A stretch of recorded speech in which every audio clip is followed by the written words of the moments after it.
Welcome to Behind the Bars TV. In this episode, I'm going to be doing an update on Wayne, the prisoner in Garth serving IPP. Now, Wayne, if you haven't already seen it, please go back and have a look. It's had over 20,000 views in the first week, and I've had an email back from Wayne, and Wayne is extremely pleased of how the video went and the feedback. He has received a few emails from people, but I will say before I get into the video that if anybody is writing to Wayne, in the prisons now, the mail situation is very tricky because all the mail gets photocopied, so it needs to be read and photocopied before the prisoner gets it. And this is all to do with spice being sprayed onto the paper, so no prisoner gets mail direct from the outside. It has to get photocopied, which, as you can imagine, is putting a delay on people getting mail inside of prison. And this is why the preferred route now is email a prisoner. Now, if anyone isn't familiar with it, go onto Google, type in email a prisoner. It's cheaper than a stamp. I think it's maybe around about 25 pence per email, something along those lines. And the inmate gets the email sometimes the same day or sometimes the next day. But clearing that up, getting into the video. So I've done a video on Wayne, who was IPP, has been in 17 years. I'll not need to go into the details of it because it's on the video, and I think the majority of my subscribers and viewers will have already seen it. But again, if you haven't, go back, flick through my previous videos and you'll see. Now, I've just got the email up on my screen, so I'm going to read it out now. And this is what Wayne has come back with. And he says, I would just like to say a big thank you to Ricky for getting my story out there. I'd also like to thank my mentor for encouraging me to get everything out of my head and wrote down. You may not realise now, but when I detailed my story, you'll see that getting it all wrote down and out there in the public domain has potentially saved my life. I'd like to thank my mum, brother and sister-in-law for their support, especially when I've been at my lowest and felt like a burden on my family. Thank you to all the campaigners and supporters who have left such positive comments. I've self-harmed seriously for 9 years now because of the sentence.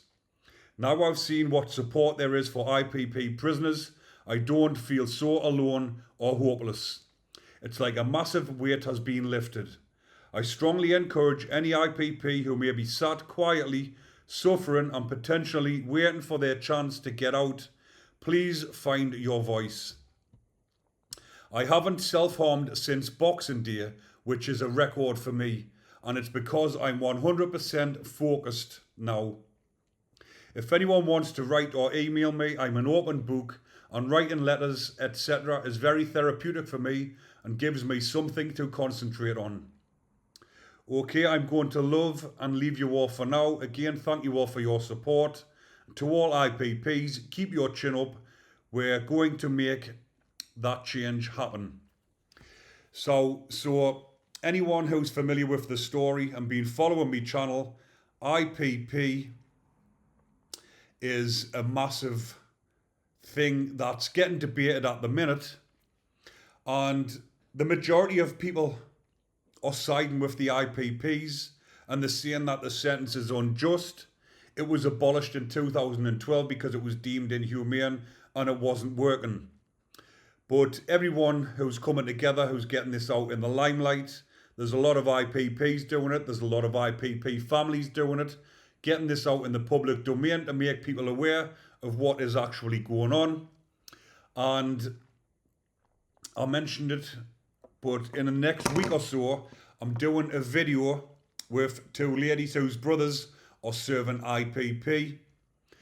I will put a link in the comment section of this to a video that is up on YouTube. It's up on here about the IPPs, and not a lot of people have actually seen it, so I'm going to share that on my channel. But when I do this podcast with these two ladies, we're going to be talking about their two brothers. One's been in for nearly 20 years serving IPP because he'd done remand time and he didn't get that back. And another has been in for 17 years. And one of them The offence was stealing a mobile phone, and they've been in prison for, like I've just mentioned, 17 years and 20 years. But these sentences are inhumane.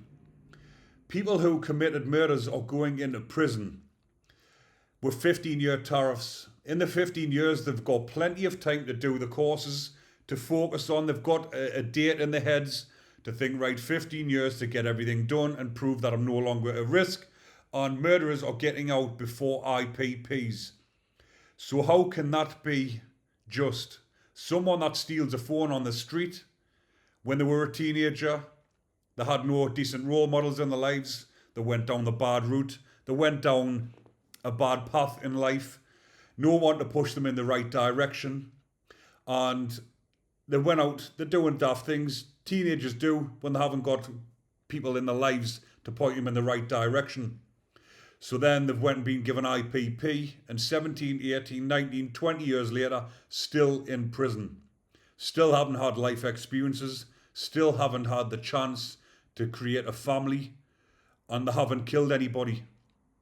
If you'd killed somebody, then you can see, of course, a life sentence is justified. Someone's life has been taken, but when nobody's life has been taken and you're serving more time than people that have killed, people that have went out and blatantly killed people, and they've gotten out before someone that's pinched a bike or a mobile phone in a street robbery, it is just unjustified. Now everybody will agree with it, and a lot of people will say, well, it's their own fault that they're still in prison because they haven't behaved. But what you don't understand is a lot of these people are suffering seriously with the mental health, and anyone with mental health problems finds it hard to concentrate, to find it hard to cooperate. And when people are pushing them, and I'm talking about other prisoners, might be winding them up, and they retaliate, it gets marked down, they come up for the parole hearing, they get a knockback, and these are the situations, and these are the reasons why they're getting kept in prison. But again, I was watching a video on TikTok about an IPP prisoner. His tariff was 3 years.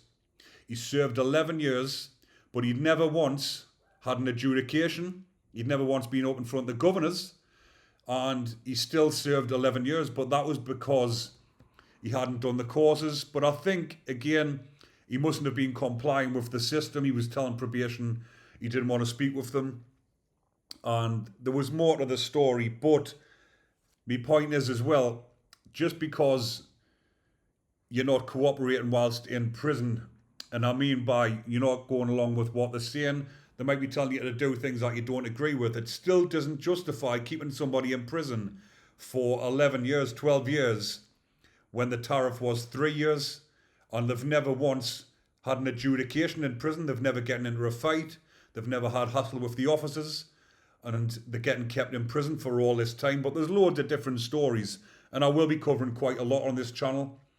But if you keep an eye out, in the next week or two, I will get the podcast up and running with the two lasses whose brothers are serving IPP on the over tariff by sometimes ×5.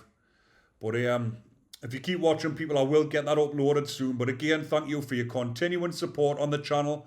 But if you can go down, double check that you are subscribed, because a massive proportion of my viewers are still not subscribed to my channel.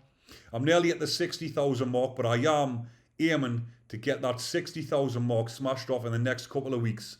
The way that my subscribers are flying up, hopefully we'll get to that milestone very soon. But again, people, thank you all for watching. Take care and enjoy the rest of your day. And free the IPPs, and justice for the IPP's families.